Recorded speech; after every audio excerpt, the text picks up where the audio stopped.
live. Awesome. I'm going to go onto my phone just to make sure, because the interface is a little different in Cam than it was before. Not a lot, but it is a little different. But anyway, hey everybody. Thanks for being here. It's awesome. Marie, it is super cool to have you here.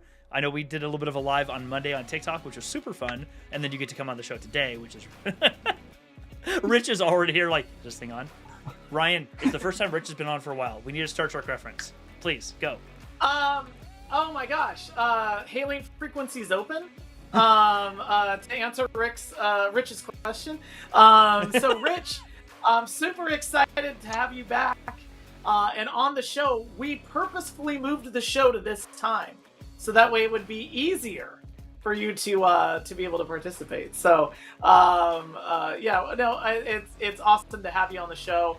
And the lateness was all on me, everybody.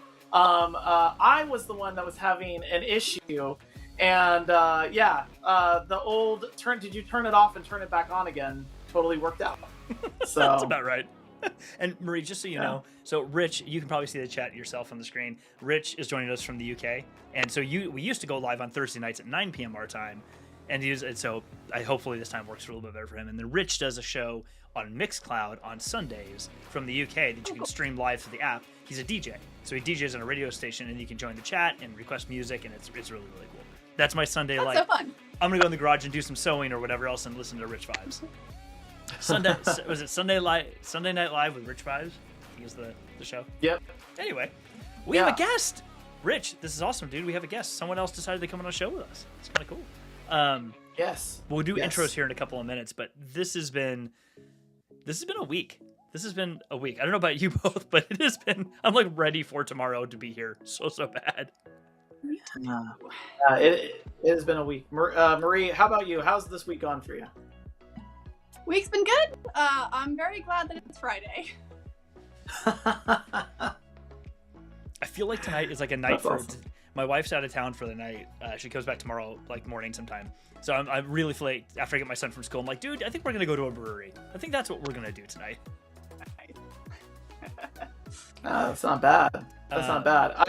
I will say, like, so I have had like a week of crazy things happening to me, but the craziest thing that has happened to me is a good friend of Jeff and I. I've transitioned in a new role at work, and so I'm leaving, and he arranged it to get 2 different celebrities to reach out to me and say good luck in the role ahead. And I am still kind of tripping on this because I wasn't expecting it at all. The first one was Greg Brunberg, who plays Snap Wexley in The Force Awakens and also The Rise of Skywalker. And it was so cool to have him reach out and wish me well. And the second happened, and Jeff, are you aware of this one? No. So the Jeff knows that I'm like a big like sci-fi person, and just like super like the 1980s are my jam. So I spent like so much time like watching like Star Wars and Star Trek. But I'm a huge fan of The Never-Ending Story. And it is not a kid's movie by any chance, by the way. It is like totally frightening. But I love that movie so much. It is dark. It is. There is a horse that decides not to continue its journey because it gets sad in the swamps of sadness. I saw that movie as like a 6-year-old, and I was like, Artax, you got to keep going. I mean, watching it as an adult, it's different. Yeah. Yes, it totally is. So oddly, during the winter, I saw the movie. I have little kids. I have some very little children, and I was like, oh, you kids can't watch this movie. It's rough. And anyway, I'm just a really big fan of the movie. The whole stylings of it, and it also was cool because it inspired a cool thing in Star Wars, where George Lucas saw the childlike empress of Fantasia and said, a kid running a whole like planet. Like I'm gonna do that. And that inspired the Padme Amidala character. Well, anyway, I came back to work from the break, and I brought this up to our friend Ken, and Ken said, "Oh, you're a big fan of that movie?" "Oh yeah, no, a huge fan." And then yesterday, I had the actress that played the childlike empress, however many years ago, Tammy Stronach. She reached out to me and made a video wishing me the best, hoping that I ride my luck dragon, and I'm like over the moon, man. Like I am ending the week batting the sci-fi geek equivalent of 1,000. Nice. Like I have Snap Wexley on my side. I have the childlike empress telling me to ride luck dragons. Yeah. It's pretty crazy. It's been a week. Dude, but riding high. And then I get to share this with you both. And so Jeff and I always make a joke. The weekend really never starts until we are able to have this show. So yeah, it's great to be able to be with you both today and talk. Absolutely. Okay, so we've got probably a ton to talk about, and Marie, I can't wait for you to like just open up and talk all about your Star Wars like geek path, but also your cosplay path like in general. And we were just talking about Star Wars. Like, obviously, you have Star Wars books behind you and comics and all kinds of cool stuff coming up. Your wedding coming up in a year. Like, there's just tons of things to get into. Plus, Star Wars stuff to talk about. So, why don't we get into it? We'll just go from there. Come on. Oh, my transitions aren't working. Sorry. That was an epic fail. Dang. Come on. There we go.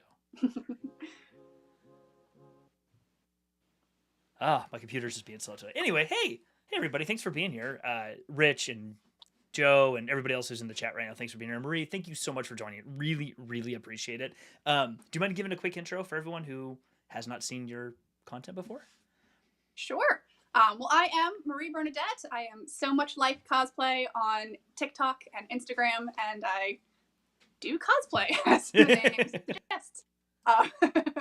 Huge Star Wars fan, huge nerd in general, love Marvel, love DC, love comic books, and I'm excited to be here and talking about my favorite things. Excellent. Right on. Just a quick note for everyone watching, do the like and subscribe thing. It's helpful. We appreciate it. I'm not going to say it a bunch of times, but I think I have a button here for it. Let's see if it works.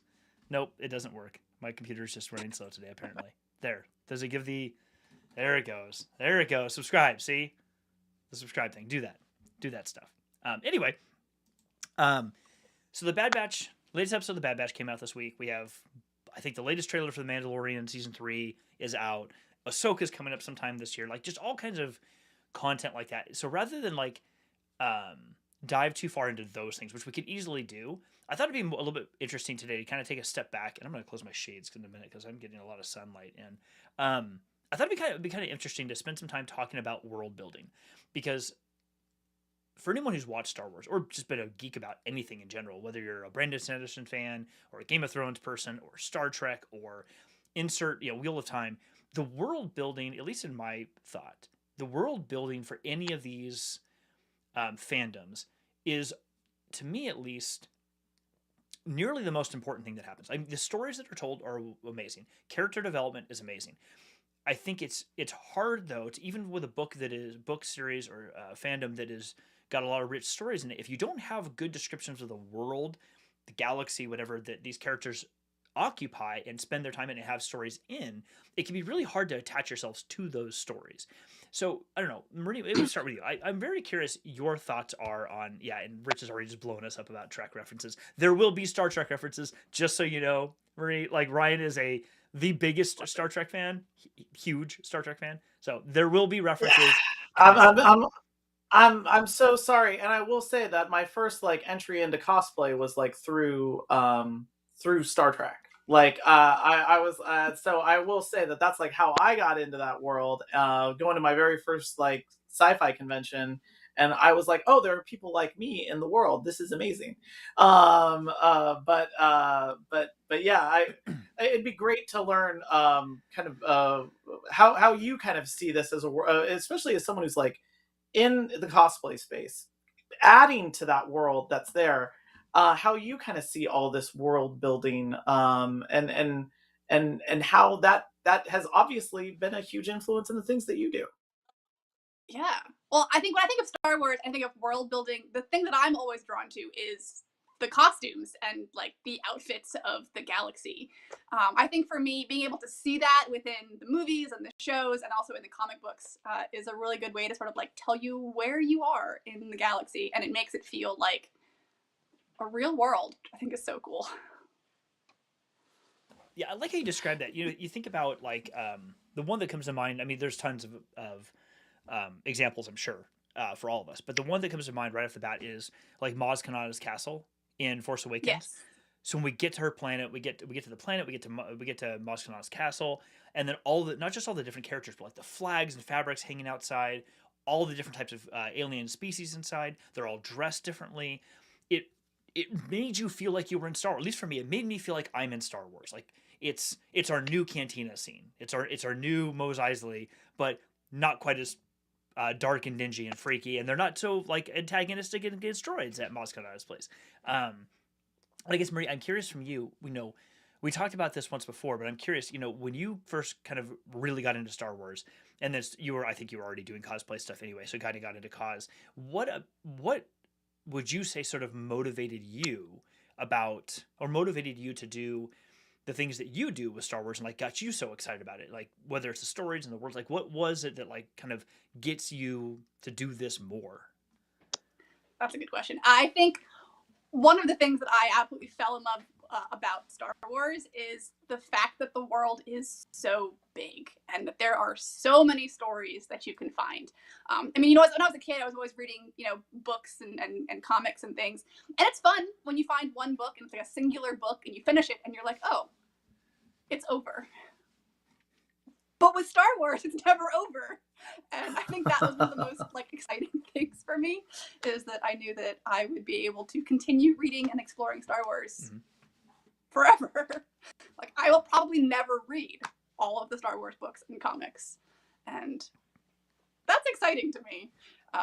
So that kind of drew me in, and I kept wanting to find more and more and more stories. And like I said, I've always been drawn to the costumes in Star Wars, all of the different outfits that people wear. I have a whole list of costumes I definitely want to make in the future because they're just so cool. And I was excited to get started on that. It's funny because you bringing that up. I was gonna ask kind of like what was your entry point. What was the thing that kind of like brought you in? I always think it's interesting because there's a key into the lock. I feel like for everybody, like someone like finds a thing where it's like, wow, this is it. Like I got to get into this. What was that entry point? Was it the costumes of a particular movie, or was it where did you start?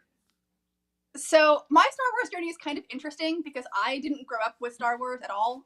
My older brothers all watch Star Wars, but they're like 10 years older than I am, so they didn't actually end up sharing that with me.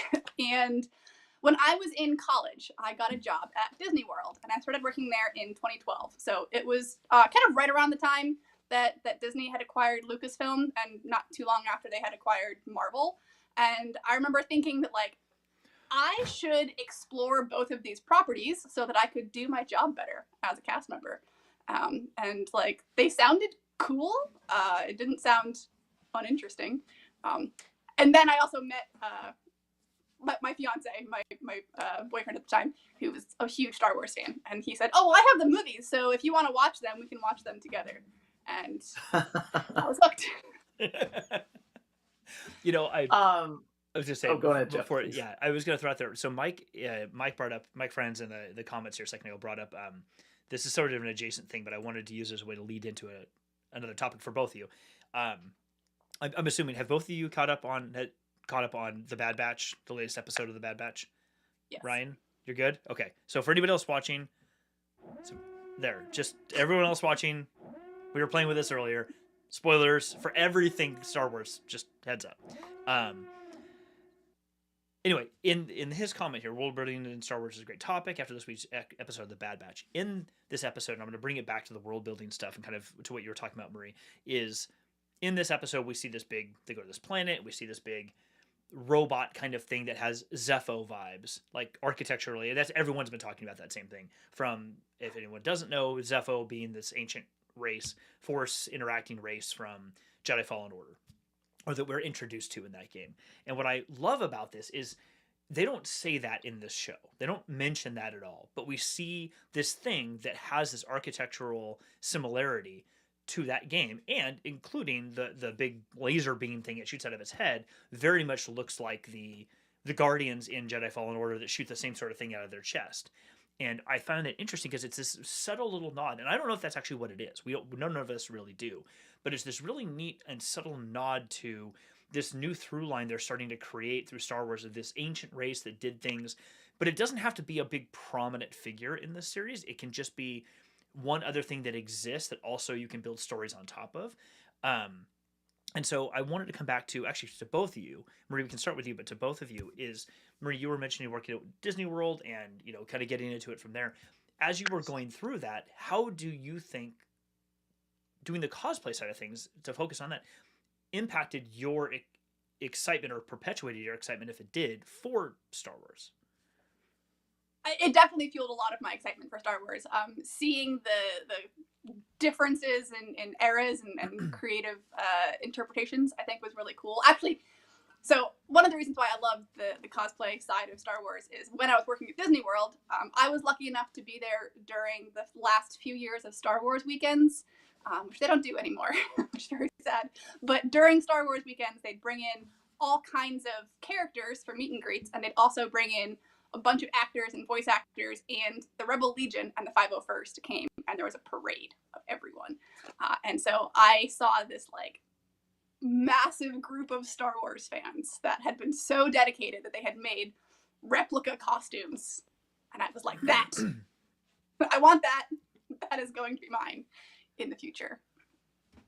So that is super cool. I love the story, but it kind of, what you described really does bring it back around to the world building, because what you got to experience in real life was the direct connection with all these other fans, and getting to physically experience in real life what it might be like to see that sort of thing that the world developed in Star Wars, which I think it's a unique experience, especially in Star Wars and even Star Trek as a good example of that too. But to me, that's really where this background world building really comes into play, to help people feel like they can connect, even if it's subtle, if it's not totally obvious. Ryan, how do you see this like world building in general play out, not just in Star Wars, but kind of in general?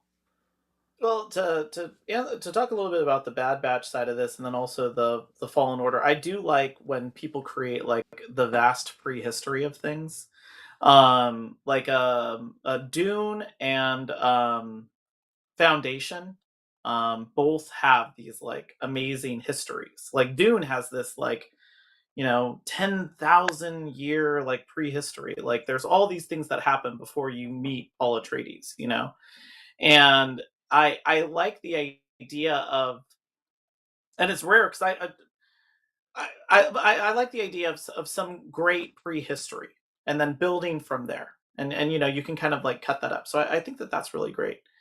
I will say that, and this kind of builds on Marie, some of your comments on this from like the what I feel like you get from the cosplay that's connected to the world building is, I feel like when you find something that you really enjoy, and it is in this kind of like fictional space, you want to bring it into the real world somehow. You want to like be a bridge to like make it real.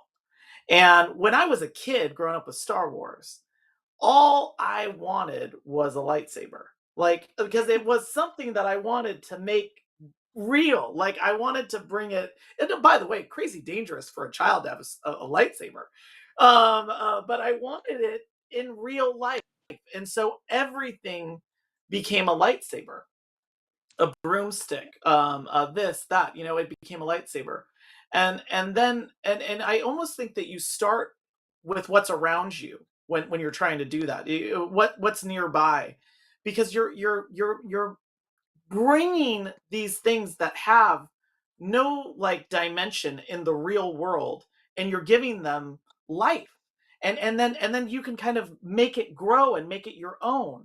I feel like that's, and I could be wrong about this as far as like the roots of cosplay and also the and its connection to world building, but I think it's like, at least for me, it's always been, I want to be that bridge that brings this into this reality. And then I can participate and be a part of this world in a way that I otherwise couldn't have. I understand that from like full cosplay with the types of amazing costumes that I see people making, to bounding, to even when people are just like, I'm gonna go and buy myself a lightsaber because it brings something in to my own space, I guess. But I'd love to hear your thoughts, all of both of you on. Yeah, I mean, absolutely. I feel like one of the big reasons that I wanted to not only make a cosplay but also join the Rebel Legion is because I wanted to be able to go to like events with other cosplayers, and I get to dress as my favorite Jedi, and I get to kind of be in character the entire time, and kind of like channel my inner Jedi, if you will. And that's like really fun to me, being able to step into that role, and you see like kids' faces when they see you. They're just like, "Oh my gosh, it's a Jedi and there's a lightsaber," and it's the coolest feeling. Like being able to feel like I am living in that world for even just like a tiny fraction of time. It's great. Oh yeah. But just to add on this, and Jeff, I didn't mean to interrupt. I just No. wanted to say, I could not agree more with the effect that it has on you as a person, but then the effect it has on other people around you. We had Sacramento anime. I'm a Sacramento native, and or resident, I should say. And we went. I brought my all my kids and my wife. We all went to Sac Anime, and my kids were like over the moon because these were all people that had invested time into their costumes, and we were taking pictures with people, and they were so excited to take pictures with us. We weren't in costume, but we were so happy that other people were. Like we had like we have like this whole brood of people, and we were just loving that we could be in this like immersive experience with other people. I mean, it's funny because there's other forms of this, like Renaissance fairs and other things where it's like where people can have this immersive experience and live this out, even if it's just a moment. And whenever I've cosplayed or been out in the world like that, it's like you're having this amazing effect, and then you're transmitting it to all these other people. Um, yeah, it's like you're just tweaking reality for like a small moment, you Mm-hmm. know. It's interesting that the Renaissance Fair is one of the examples you brought up, and I totally forgot about those that they happen. When I was a kid, so I grew up in Southern California, and it was a regular thing. I'm sure there was others, but it was a regular thing to go out to San Bernardino, so like east of LA, kind of in the foothills, and there was a bunch of like big concert venues and stuff, and they would have a huge Renaissance Fair out there. And I remember my parents taking me once, and then my best friend and his mom took the two of us. And I remember thinking as a kid, like all these people are working here and people are walking around. I thought it was like the way that I envisioned it was like you're going to Disneyland or Disney World, and there's all these people who are in character for you, and they're putting on this big show and all that. And it wasn't until I became, I'm not joking, until I became an adult and actually even thought about the idea of cosplay that it finally dawned on me that most of these people are just people who just came to dress up because they just thought it was fun. People who work the booth, they dress up because that's what you do, but they're not like all paid by some big venue. These are people who just love this, who want to do this. And the experience it created for me as like a 9-year-old or a 10-year-old, because I had no knowledge of that you step into this world of like, wow, someone's putting on this big immersive experience for you. And to your point, Ryan, you get to feel like you're in that world, even if it's for a brief period of time. And, even learning the secret sauce afterwards, that no, these are just people who want to just dress up like us who might want to do cosplay. Adults know that, but kids who you can really have a impact on positively of like, what can it be like to just put reality aside for a little bit and just go enjoy something that can just be fun? It starts to really have an emotional effect on you. At least it has for me. And I love that about Star Wars. Whatever your jam happens to be, is you do that. But for us, obviously here at Star Wars, and I love that to think about that. And like Marie, as you've been your adventures and sign up for the Rebel Legion, like I've been actively trying to get my cosplay. I'm like, when is the next con? Because I want to go to one dressed. I actually haven't done it yet because I'm not ready for it. But I'm like, I can't wait to do this because I'm like, I don't know what this experience is going to be like. I'm really, really curious to see what happens when I go for the first time dressed up. Yeah, conventions are like my favorite thing, and I think the best part about going in costume is that you meet all of the other people that like recognize your costume and identify with that in some way. Like they all share this love of the same world, you know, even if they are wearing different outfits at the time, they recognize you. And it's really cool. That's super cool. Oh yeah, and I also think like especially if you're like a unique character, if you're something that's like if it sometimes you might be your own character, totally cool. And if you also cosplay as something that's like a niche character, like I remember this was a convention that I went to a few years ago, and a gentleman came as a Green Lantern powered Batman. And I knew exactly what that was when I saw it. I was like, oh, dang, like that's Green Lantern Batman. And went over and was talking about it and with the guy. And he was just so excited, too, that someone knew exactly what he was referencing, like what he was doing. There was another time where it was a Mr. Sinister. Like I still like think about this costume. It was like an amazing Mr. Sinister, but because it was like a family setup, they had like made the kids like little versions of X-Men, and they even had like a young Cyclops who if you know Cyclops' history with Mr. Sinister. It was like hilarious that they did it this way, but it's like it's not just sometimes I feel like it's the costume. It's like there's also thought that goes into so much of and what I mean is it's not the physical construction of the costume. It's all of this thought that was the inspiration behind it. It wasn't just like, oh yeah, like I got some bolts of fabric and I put it all together. Like, no, this character or what I'm dressing up as means this to me. And I think that that's the thing that's appreciated at conventions and probably nowhere else. Because you have so many people that know exactly who you are, know what you're trying to do. Even if it's like Jeff, I knew you were New Republic. I'm sorry, I knew you were High Republic by the design of your costume. You know. Yeah, it's doing this and getting to be a part of it. I mean, Marie, you can talk about it far more than I can because you actually have done it, and you're actually part of the Rebel Legion now, which is kind of rad. And I know you have your cause like right off of camera too. It's and like you're the one who motivated. Actually, I was telling my wife the other night, I'm like, I feel like I need to get a dress form now because I was trying to design out like a new version of my tunic, and I'm like, I don't know how to do the thing that we were talking about to. I'm like, I need a 3D model. Like, I don't know if I'm going to be able to do this just for measurements and try to strike a pattern. Like, I think I can. Anyway, I digress. But I'm with you. Like, I'm with you, right? Like, the connection it builds with other people to be able to do this. And when someone sees it and recognizes and, like, even if they... Like, if I show up and I don't have a wig yet or whatever else, and they don't know that I'm trying to be Stellan Gios or whoever this character is I'm trying to be, it doesn't matter. To your point, people who know Star Wars will probably see it and go, you're a High Republic Jedi. And great. And now a conversation starts and potentially a relationship builds, even if it is just for a couple of moments. That's huge. Like, that is what we all want, right? And I've seen this like a theme on TikTok for a while now, and I've participated once or twice where it's like, as adults, how the heck do we make friends with adults? And I'm like, I have no idea. Like, I have no clue how to do that. Like, what do you do? Like, just walk randomly into a store and go, someone want to be my friend? I'm like, I don't know. Like, I'm 43. What do I do now? I don't want to just sit at a bar and try to talk to people and all that. Like, you want to, and I'm like, oh, this could actually be a way that happens. Like, something that's organic, that you really do connect with another human being on a level that you both really, really love.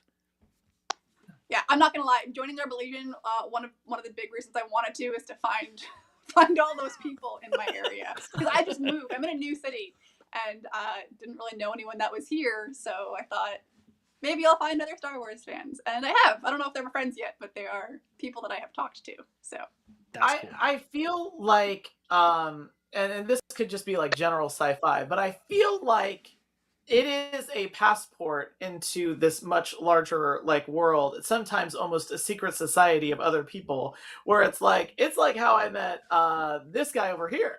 That Jeff. I remember when Jeff was like, "Oh, I run a podcast. I run a video stream on Star Wars. Like, it'd be great to have you on the show." And at the time, I was even like, I hope I don't come off as too super excited about being able to talk about Star Wars, like, because that could be embarrassing. Like, uh, up to and including like some of the greatest friendships that I have are based around like, oh yeah, like I'm a huge this fan, I'm a huge that fan. It's like, oh wow, like that's a thing that you have in common. And I see it too with people that are like huge sports fans. Like it's like someone will bring up like, oh yeah, like I'm a big Niners fan, go Niners. I'm a big Niners fan, and then someone will be like, oh yeah, I'm a Niners fan too. And you have these like shared interests where you're able to bond over it. And just like how someone will get into how many touchdowns a given quarterback will throw, I can tell you about optimal warp plasma that needs to run through the nacelles for you to get a ideal warp bubble to move through space. And what I mean is that it is a great way to be able to connect with people. And I will say this: it was funny you were talking, Marie, about your husband and talking about Star Wars, or your soon-to-be husband talking about Star Wars. I knew I was locked in with my wife when she said, "Hey, do you ever watch Star Trek?" And I was like, "Yes, I do, and we should get married." 100%. By the way, I just saw Mike Franz say "Go Eagles," and more power to you and everything. But like wishing you the best. And a swift recovery after what will obviously be a Niners domination. Anyway, I just think that it opens up your community. Like I've met so many people through Star Wars and Star Trek and all kinds of and comic books because of that. So yeah, I'm sure that Marie, that kind of wider world opened up too with joining, other people cosplaying, all of these other groups. It's easy to make friends, I always find. It is helpful. I do the Rebel Legion for Star Wars things. As I mentioned, also a huge like Marvel DC fan, and I'm part of another charity cosplay group where we dress up as like Marvel and DC characters, and we do like charity events and hospital visits and stuff. So between those two groups, lots of people, and it's fun, and it's fun to find things that you can bond over together. World aspects, character aspects. I think it's a testament to how well those stories are written that like it brings people together in such a cool way. Mm-hmm. Yeah. Go ahead. I'm sorry, Jeff. That's right. I was gonna say that's actually something I wanted to pivot a little bit to. I'm glad you brought that up. So pivot over to the idea of like in the general thought of world building. We think of when I was thinking of like all the different books. So obviously I pulled out Light of the Jedi because the High Republic and because duh, it's amazing. And by the way, for everyone, we've been dancing around a little bit. Marie is basically cosplaying that character right there, Avar Chris.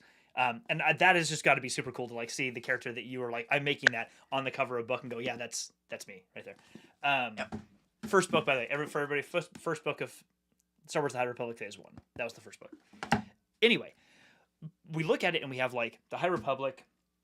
They're not close by, but like the High Republic is here, and right behind me is the Thrawn Ascendancy trilogy, and over there in the corner you can't really see it, but like the silver and gold books over here is way back when the Jedi Academy trilogy, from back in the 90s or whatever. Those were the first Star Wars books I ever read, and I still have them. But the reason I bring this up is we have Thrawn, and we have the High Republic, and we have the Skywalker saga, and we have all these different things.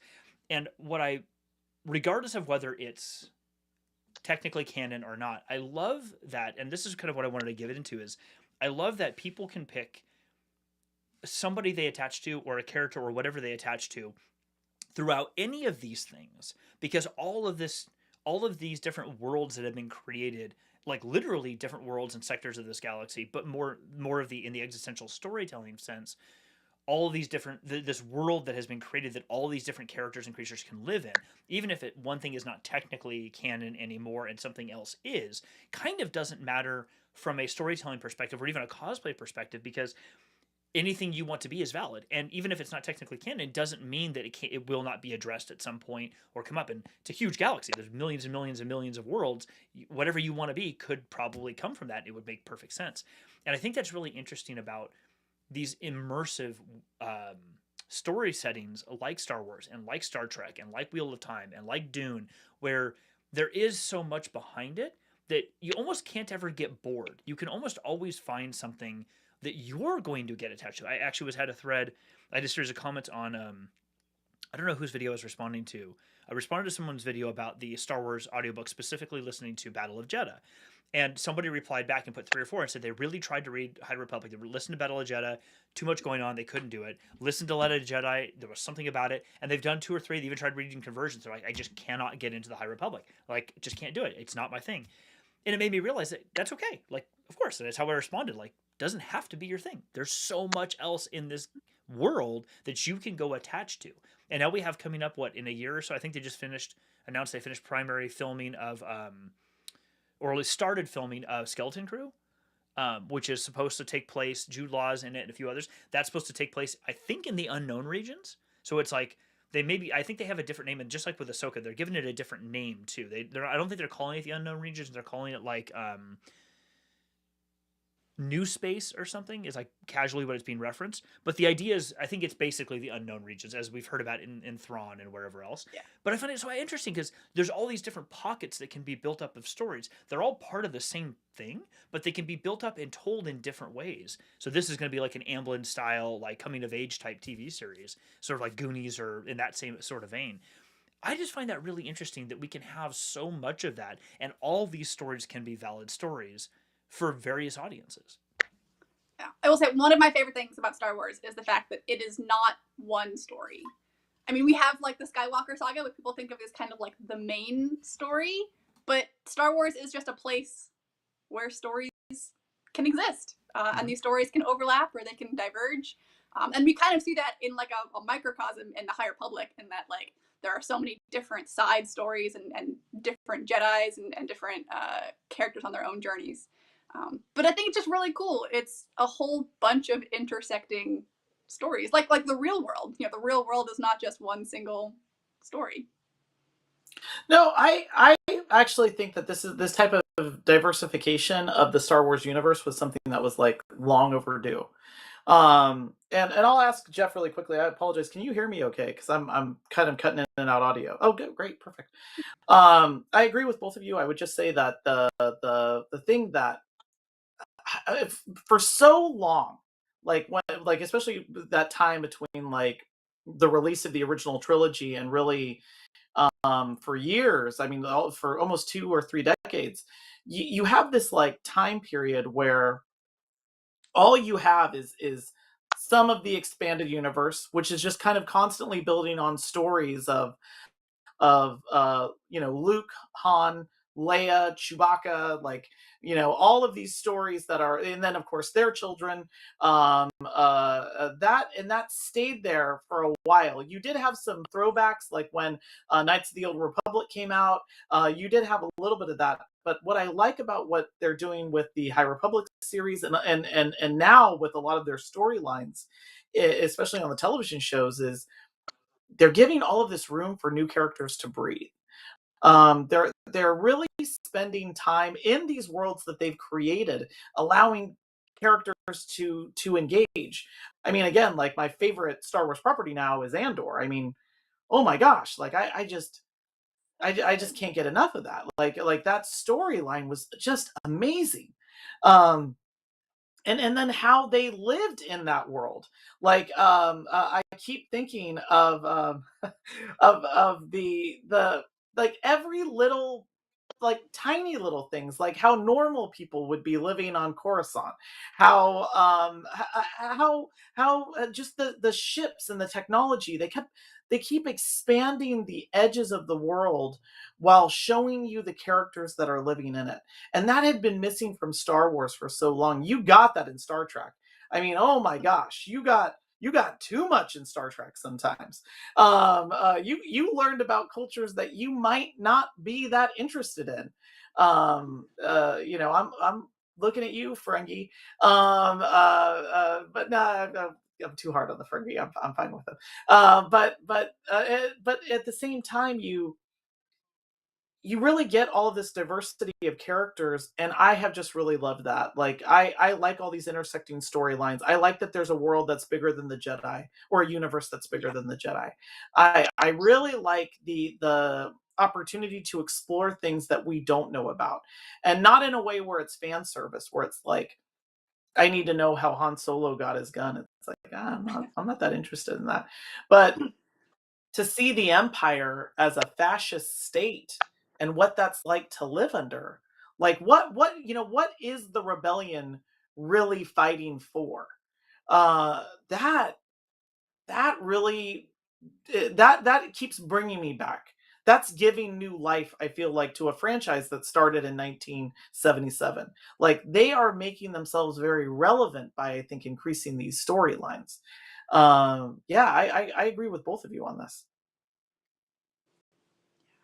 I know that we're coming up to time. I have a question that's totally off the topic here. And it's Marie, it's a thing that you brought up right at the start of the show.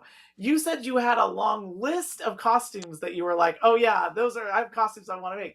What's something that's on your list that you're like, I have always wanted, and this is like a total, like, I don't have a Starfleet uniform. I will eventually get there. But I always, I gotta ask, like, is there a costume that you're really eager to like tackle, something that you can't wait to get to?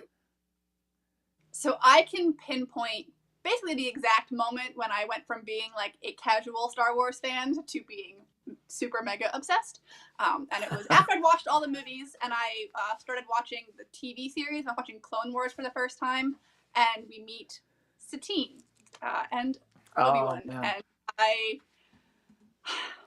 I love Satine. I want to cosplay all of her outfits, but especially her blue outfit with the like. Yes. The crown like, on the side. Yeah. What looks like underwater sea creature things sticking out. Yes. Yeah.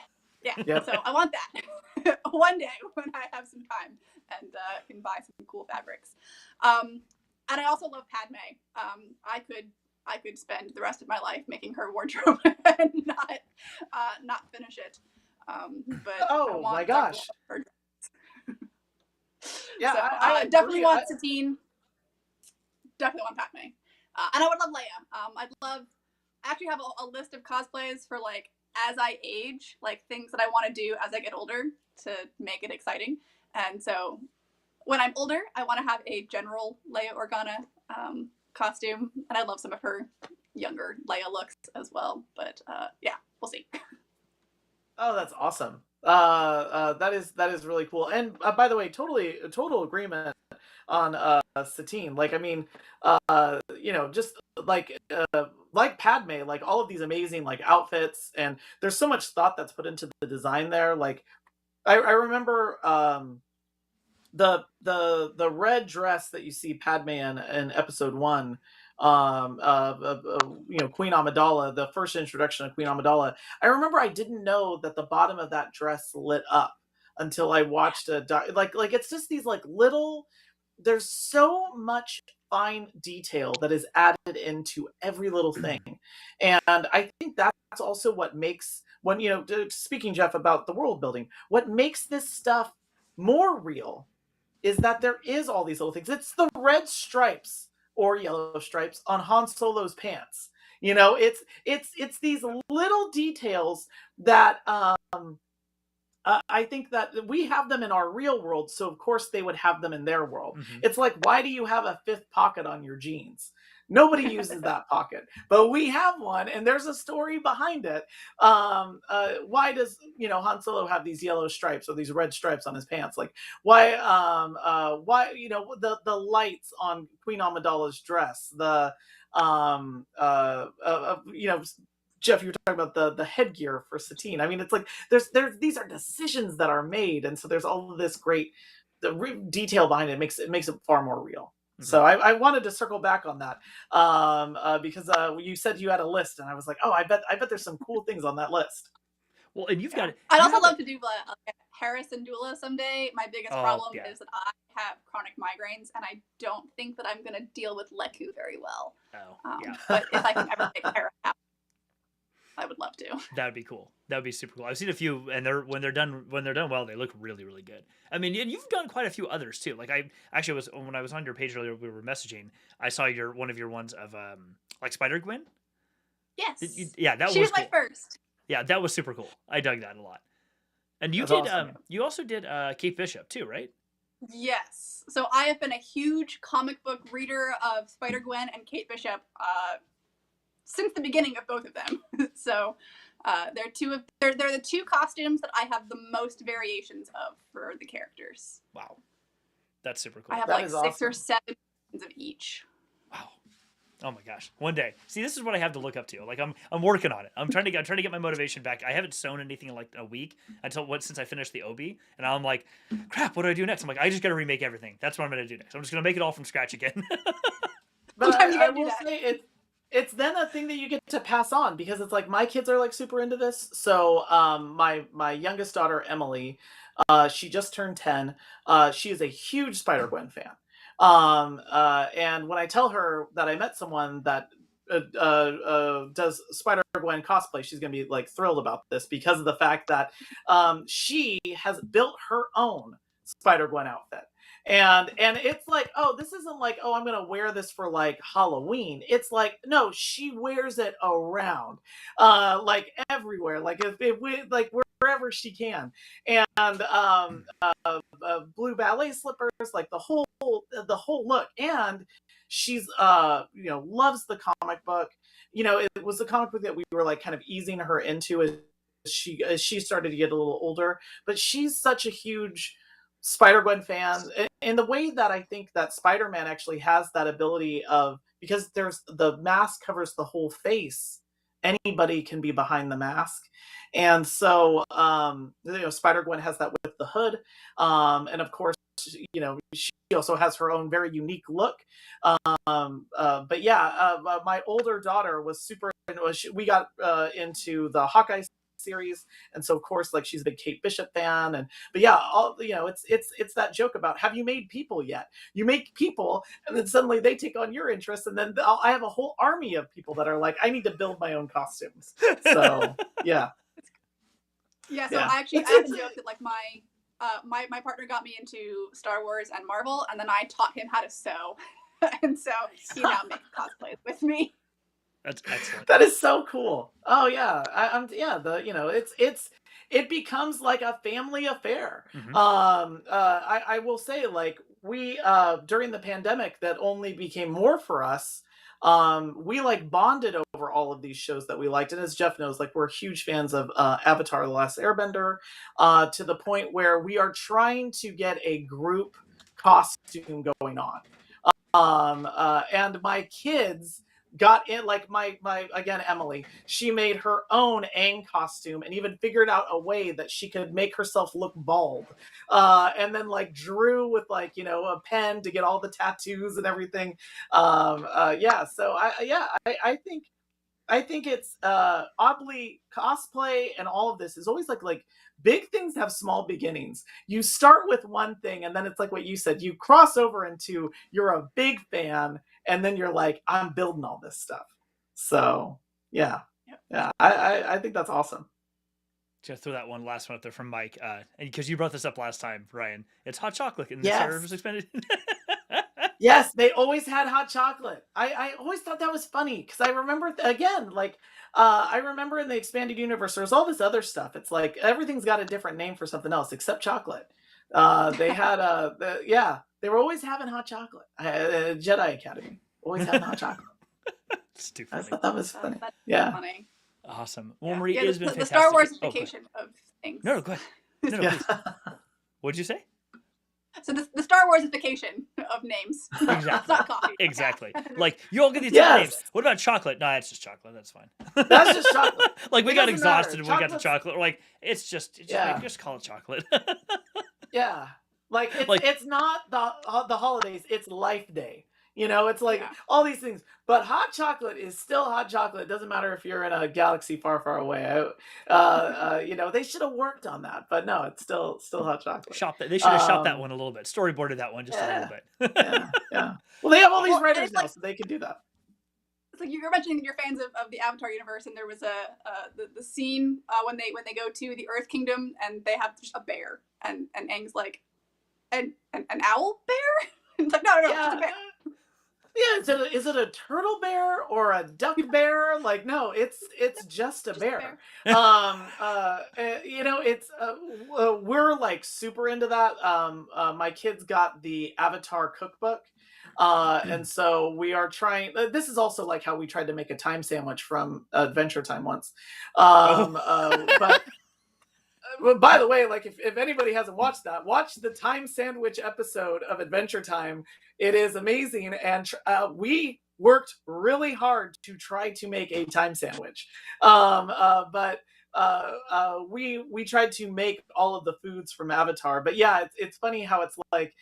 Yeah, there's everything has a different name. Like there's no ducks, it's turtle ducks. There's all these other things, it's badger moles and everything. But yeah, just a random bear that the Earth King has. Why am I blanking on his name? But Bonzo or something like that. Yeah, it's like random bear, a normal bear. Just a bear. That's all. Just a bear. Yeah. Oh, well, listen, this has been fantastic. Marie, thank you so much for being here. Really appreciate it. Of course. Can you let everyone watching know where they can find you, the cosplay stuff you do, anything else you want to plug?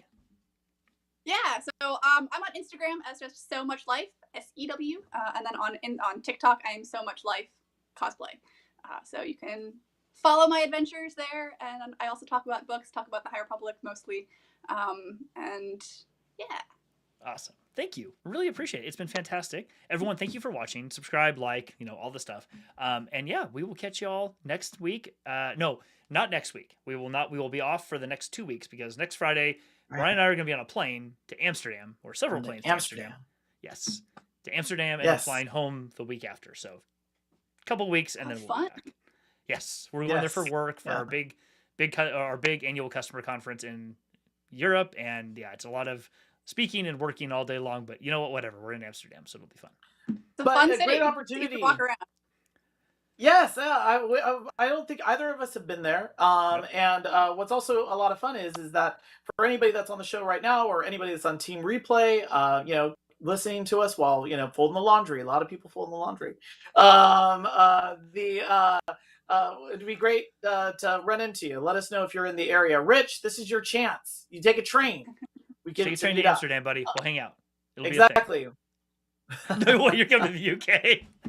Sorry, dude. We would love to, but we got some busy days. So you just come on down with us. It's all good. All right, everybody. Have a wonderful afternoon, evening, wherever you're at, and we will see you in a couple of weeks. Bye, everybody. Hey, thanks, everybody. Thank you again, Marie.